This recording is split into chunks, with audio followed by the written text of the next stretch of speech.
Assalamualaikum warahmatullahi wabarakatuh. Nama saya Siti Komariah dari PGMI 5 semester 4. Video ini dibuat untuk memenuhi tugas mata kuliah pendidikan kepramukaan yang dibimbing oleh yang terhormat Bapak Dr. Usyono MA. Video ini akan membahas tentang pertolongan pertama pada kecelakaan untuk gerakan pramuka penggalang.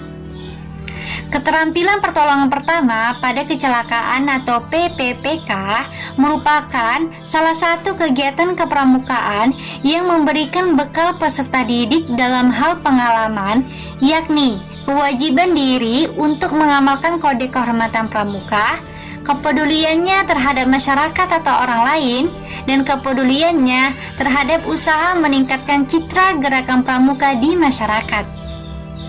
Keterampilan pertolongan pertama pada kecelakaan merupakan seperangkat keterampilan dan pengetahuan kesehatan yang praktis dalam memberikan bantuan pertama kepada orang lain yang sedang mengalami musibah, antara lain pada pasien yang berhenti bernapas, pendarahan parah, shock, dan patah tulang. Keterampilan pertolongan pertama pada kecelakaan dan pengetahuan praktis tentang kesehatan merupakan alat pendidikan bagi para pramuka sesuai selaras dengan perkembangannya agar mampu menjaga kesehatan dirinya dan keluarga serta lingkungannya, dan mempunyai kemampuan yang mantap untuk menolong orang lain yang mengalami kecelakaan. P3K bagi pasien yang berhenti bernapas. Kalau seseorang tiba-tiba napasnya berhenti, apapun latar belakangnya, harus segera dilakukan napas buatan. Cara yang paling praktis dan efisien untuk menyelamatkan nyawa orang tersebut adalah dengan jalan meniupkan napas ke paru-paru korban. Adapun langkah-langkah pertolongan dengan napas buatan dari mulut ke mulut atau hidung, yakni yang pertama, kepala korban diletakkan dengan posisi dagu mendongak ke atas. Kedua, rahang ditarik sampai mulut terbuka. Ketiga, penolong membuka mulut lebar-lebar dan ditempelkan ke mulut korban rapat-rapat, dan pencet hidung atau tutup hidung korban dengan pipi. Keempat, tiup ke mulut atau hidung korban, yakni kepada orang dewasa secara teratur dan kuat, ditiupkan 12 kali tiupan pada setiap menit, dan anak-anak ditiupkan 20 kali tiap menit. P3K bagi pasien yang menderita pendarahan parah, yakni yang pertama, luka hendaknya ditutup kain kasa kompres yang steril. Selanjutnya, kain kasa kompres tersebut ditekan kuat-kuat dengan tangan sampai pendarahan berhenti.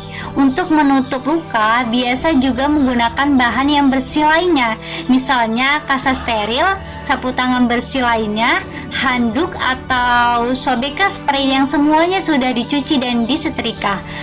Kalau tidak tersedia peralatan yang steril, jangan ragu-ragu lagi menggunakan baju kotor atau tangan telanjang untuk menekan bagian yang luka agar darah tidak terus-menerus mengucur, karena kehilangan darah dari tubuh korban lebih berbahaya daripada resiko infeksi. Kedua, luka yang sudah berdarah tidak boleh dibersihkan karena pendarahan akan membersihkan luka itu sendiri. Yang boleh dibersihkan adalah kulit di sekitar luka dengan air sabun atau air ledeng biasa atau air yang sudah masak. Yang ketiga, pada semua kasus pendarahan serius, penderita selalu diancam shock. Untuk itu diselimuti dan diletakkan penderita pada posisi yang paling menyenangkan, dan semua yang mengikat pada tubuh harus dilepaskan termasuk ikat pinggang. P3K bagi korban sengatan listrik, yakni yang pertama, penolong hendaknya berdiri di atas karet, karton, papan, atau karpet yang dalam keadaan kering. Kedua, gunakan tongkat kering atau papan kering untuk menarik atau mendorong kawat beraliran listrik yang menempel pada tubuh korban. Yang ketiga, setelah kontak dengan aliran listrik tiada lagi, selanjutnya segera dilakukan napas buatan sampai bantuan medis datang. Dalam kehidupan juga terdapat sesuatu yang mengagetkan dan membawa suatu kejadian kecelakaan bagi seseorang. Contohnya shock. Adapun tanda-tanda shock antara lain denyut nadi cepat tapi lemah, merasa lemas, muka pucat, kulit dingin, keringat dingin di kening dan di telapak tangan. Kadang-kadang pasien menggigil, merasa haus, merasa mual, nafas tidak teratur, dan tekanan darah sangat rendah.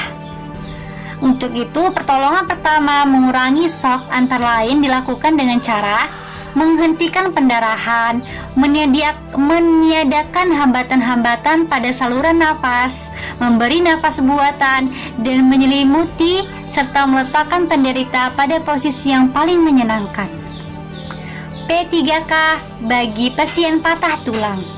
Macam-macam patah tulang dan pertolongan pertamanya, yaitu yang pertama patah lengan bawah pergelangan tangan, yaitu letakkan perlahan-lahan lengan bawah tersebut ke dada hingga lengan membentuk sudut 90 derajat dengan lengan atas, sedang telapak tangan rata di dada.